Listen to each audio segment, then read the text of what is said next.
May isang kakaibang bagay na mangyayari sa 2026 at ayon sa huling hula ni Baba Vanga, 3 zodiac signs lamang ang biglang makakaakit ng kayamanan sa paraang hindi maipaliwanag ng kahit sino. Hindi ito dahil sa matinding pagsisikap, hindi rin dahil sa maraming taon ng paghihirap, kundi dahil sa mga hindi inaasahan at halos misteryosong oportunidad na darating sa tamang oras. Pero narito ang nakakakilabot na bahagi, bago dumating ang kayamanang ito, magkakaroon muna ng mga senyales, mga babala na karamihan ng tao ay hindi papansinin. At ang mga hindi makakakilala sa mga ito ay maaaring tuluyang mawala ang kanilang pagkakataon. Kaya ang tanong, isa ka ba sa mga mapipili? At mas mahalaga, magiging handa ka ba kapag kumatok na sa iyong pintuan ang kapalaran? Sa loob ng maraming dekada, ang pangalan ni Baba Vanga ay nababalot ng misteryo, takot, at kahanga-hangang katumpakan. Kilala bilang bulag na mistika na nakapaghula ng mga pangyayaring magpapabago sa mundo, bago pa man ito mangyari, ang kanyang mga pangitain ay patuloy na nagbibigay intriga sa milyon-milyon kahit matapos ang kanyang buhay. Ngunit sa lahat ng kanyang mga propesya, may isang huling mensahe na namumukod, tangi isang nakakakilabot na sulyap sa taong 2026. Isang taon na kanyang inilarawan bilang turning point, kung saan nagsisimulang magbago ang kapalaran at ang mga nakatagong oportunidad ay unti-unting lumilitaw mula sa dilim. Ayon sa kanyang pangitain, hindi lamang ito isang taon ng pagbabago, ito ay taon ng biglaan at hindi inaasahang kayamanan para sa ilang mapipili. Hindi ito maintindihan ng lahat. Hindi ito paniniwalaan ng lahat. Ngunit para sa mga itinakdang makatanggap nito, magbabago ang lahat sa isang iglap. Kaya ang tanong, makikilala mo ba ang iyong sandali kapag ito ay tuluyan ng dumating? Ang babala bago ang kayamanan, build suspense. Bago dumating ang biglaang kayamanan, laging may sandali ng kalituhan. Isang yugto kung saan tila walang malinaw na direksyon ang lahat. Kung saan mas maraming pintuan ang nagsasara kaysa sa nagbubukas. Kung saan ang mga oportunidad ay parang napakalayo, at ang pag-usad ay sobrang bagal at mabigat sa pakiramdam. Naniniwala si Baba Vanga na ang yugtong ito ay hindi parusa kundi isang pagsubok. Isang tahimik na paghahanda na naghihiwalay sa mga handa at sa mga hindi pa. Dahil ang biglaang kayamanan ay hindi lamang biyaya, ito ay responsibilidad. At hindi lahat ay handang magdala nito. Sa kanyang mga pangitain, inilarawan niya ang isang pattern. Isang kakaibang sunod-sunod na pangyayari bago dumating ang kapalaran. Makakaranas ang mga tao ng mga hindi inaasahang hamon. May mawawala ng isang bagay na mahalaga. Ang iba naman ay pakiramdam na parang paulit-ulit na lang ang parehong problema sa kanilang buhay. Ngunit sa loob ng mga sandaling ito may mga nakatagong senyales. Maliliit, halos hindi mapansing palatandaan na may paparating na mas malaking pagbabago. Isang biglaang oportunidad. Isang ideya na sumulpot ng wala sa oras. Isang pagkakataong makilala ang taong magpapabago ng lahat. Karamihan sa mga tao ay binabaliwala ang mga sandaling ito. Iniisip nila na ito ay simpleng pagkakataon lang, swerte, o walang kahulugan. Ngunit ayon kay Baba Vanga, walang nangyayari ng basta-basta. Lahat ay magkakaugnay. At ang mga taong marunong makiramdam, ang mga nananatiling mulat kahit sa kanilang pinakamadilim na sandali, sila ang makakaramdam ng pagbabago. Sila ang unang makakakita nito. Sila ang kikilos habang ang iba ay nag-aalangan. Dahil kapag ang kayamanan ay dumating ng biglaan, hindi ito kumakatok ng 2 beses. Isang beses lang itong darating. At agad itong mawawala para sa mga hindi handa. Kaya bago mo itanong kung kasama ba ang iyong zodiac sign sa listahan, tanungin mo muna ang mas mahalagang bagay. Napapansin mo ba ang mga senyales na unti-unti nang lumilitaw sa iyong buhay? Dahil kung totoo ang huling pangitain ni Baba Vanga, nagsimula na ang paglalakbay patungo sa biglaang kayamanan. At ang unang pahiwatig maaaring nasa harap mo na ngayon. Pagbubunyag ng zodiac sign #1.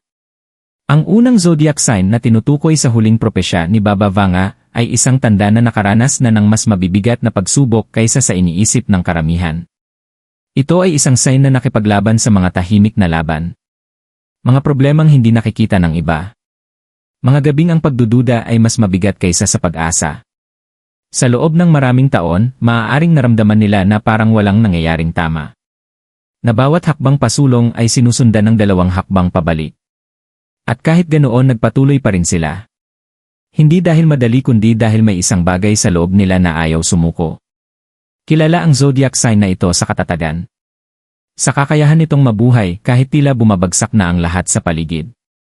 Madalas silang minamaliit. Hindi napapansin. Itinuturing na parang walang mararating ang kanilang pagsisikap. Ngunit may ibang nakita si Baba Vanga. Nakita niya ang isang sandali, isang biglaang pagbabago. Isang punto sa oras kung saan magbabago ang lahat ng walang babala. Para sa sign na ito, ang kayamanan ay hindi darating sa karaniwang paraan. Hindi ito bunga ng mabagal at inaasahang pag-unlad. Sa halip, darating ito ng hindi inaasahan. Sa pamamagitan ng isang oportunidad na halos parang napakagandang maging totoo. Isang pintuan na magbubuka sa eksaktong tamang sandali. Maaaring ito ay isang business idea na biglang sisikat. Isang koneksyon na hahantong sa isang deal na magpapabago ng buhay. O isang sitwasyon na maglalagay sa kanila sa tamang lugar sa perpektong oras. At kapag nangyari ito parang hindi ka panipaniwala ang pakiramdam. Para bang lahat ng pinagdaanan nila ay biglang nagkaroon ng kahulugan. Ngunit narito ang bahagi na hindi nauunawaan ng karamihan. Ang sandaling ito ay darating lamang ng isang beses. At hindi ito maghihintay. Ang mga mag-aalangan ang mga magdududa sa sarili sa pinakaimportanteng sandali maaaring makita itong mawala sa kanilang harapan. Dahil ang biglaang kayamanan ay hindi nagbibigay gantimpala sa takot, ito ay nagbibigay gantimpala sa pagiging handa. Naniniwala si Baba Vanga na ang sign na ito ay matagal nang inihahanda para sa sandaling ito, kahit hindi nila namamalayan. Bawat paghihirap, bawat pagkaantala, bawat kabiguan ay humuhubog sa kanila upang kayanin ang darating. Dahil kapag dumating ang oportunidad na ito, hindi lang ang kanilang pera ang magbabago. Magbabago ang buong buhay nila. Ang paraan ng kanilang pag-iisip. Ang paraan ng kanilang pamumuhay. At ang paraan ng pagtingin sa kanila ng mundo. At kapag nagsimula na ito, wala nang balikan. Kaya kung kabilang ka sa zodiac sign na ito, o kung may connection ka sa kwentong ito, makinig kang mabuti. Dahil ang iyong sandali ay maaaring hindi dumating na may babala. Maaaring dumating ito ng tahimik. Hindi inaasahan. At kapag dumating ito nakasalalay ang lahat kung handa kang tanggapin ito. Pagbubunyag ng zodiac sign #2. Ang ikalawang zodiac sign sa huling propesya ni Baba Vanga ay mas nakakagulat dahil ito ang sign na hindi kailanman naniwala na ang kayamanan ay para sa kanila. Hindi tulad ng una, ang sign na ito ay maaaring gumugol ng maraming taon sa pagdududa sa sarili nilang kakayahan. Nakikita nilang umaangat ang iba habang sila ay nananatili sa likuran. Pakiramdam nila na kahit anong pagsubok ang gawin nila, laging may hadlang na pumipigil sa kanila. Hindi sila estranghero sa kabiguan. Sa katunayan, hinubog sila ng mga kabiguang ito. May mga sandali na halos sumuko na sila. Mga panahong kinuwestiyon nila ang kanilang landas, ang kanilang layunin, at pati na rin ang kanilang halaga. May mga pagkakataon na mas madaling tanggapin ang simpleng buhay kaysa ipagpatuloy ang paghahabol sa isang pangarap na tila napakalayo. Ngunit sa kaibuturan may isang bagay na hindi tuluyang bumitaw. Isang tahimik na boses. Isang maliit na paniniwala. Isang pakiramdam na baka lang may mas malaking bagay na naghihintay para sa kanila. At ayon kay Baba Vanga, ang pakiramdam na yon ay hindi ilusyon. Ito ay isang senyales. Dahil para sa zodiac sign na ito, ang kayamanan ay darating sa paraang halos imposibleng paniwalaan. Hindi dahan-dahan. Hindi paunti-unti. Kundi biglaan. Parang pagsabog ng oportunidad. Para bang may isang pintuan na hindi nila alam na umiiral at bigla itong bumuka sa kanilang harapan. Maaaring manggaling ito sa isang risk na dati ay kinatakutan nilang gawin. Isang ideya na dati nilang binaliwala. O isang oportunidad na muntik na nilang talikuran. Ngunit sa pagkakataong ito may mag-iba. Sa pagkakataong ito, hihinto sila sandali. Mapapansin nila ito. At ang simpleng sandaling iyon ng pagiging mulat ang magbabago ng lahat. Dahil ang susunod na mangyayari ay mas mabilis kaysa sa anumang naranasan nila. Tagumpay na halos magdamag lang mabuo. Pera na darating sa paraang hindi nila inaasahan. Mga oportunidad na sunod-sunod na darating. Nakakabigla. Halos hindi ka panipaniwala. At sa isang sandali maaari pa nilang questionin kung karapat-dapat ba sila rito. Ngunit dito magsisimula ang tunay na pagsubok. Dahil ang biglaang kayamanan ay maaaring maging delikado tulad ng pagiging makapangyarihan nito. Kung walang tamang pag-isip, maaari itong mawala kasing bilis ng pagdating nito. Binalaan ni Baba Vanga na kailangang matutunan ng sign na ito na magtiwala sa sarili. Itigil ang pagdududa. Itigil ang pag-aalinlangan kapag nagsimula ng umayon sa kanila ang takbo ng buhay. Dahil ang pag-aalinlangan ang tanging bagay na maaaring sumira sa momentum na ito. Ang lahat ay nakaayos na. Ang tamang oras. Ang oportunidad. Ang landas na tatahakin. Lahat ay gumagalaw na. Ngunit ang huling hakbang nasa kanila. At kung pipiliin nila ang tapang kaysa takot ang aksyon, kaysa pagdududa, hindi lang nila mararanasan ang kayamanan. Papasok sila sa isang bagong bersyon ng kanilang sarili. Isang bersyon na hindi na naghihintay. Hindi na nagtatanong. Hindi na pumipigil sa sarili. At kapag nagsimula na ang pagbabagong iyon, wala nang atrasan. Kaya kung ikaw ang zodiac sign na ito, unawain mo ito ng mabuti. Ang iyong sandali ay hindi magmumukhang himala sa simula. Magmumukha itong isang pagpipilian. Isang simpleng desisyon. Na sa unang tingin ay maliit ngunit may kapangyarihang baguhin ang lahat. At kapag dumating ang pagpipiliang iyon, kailangan handa kang piliin ito. Pagbubunyag ng zodiac sign #3.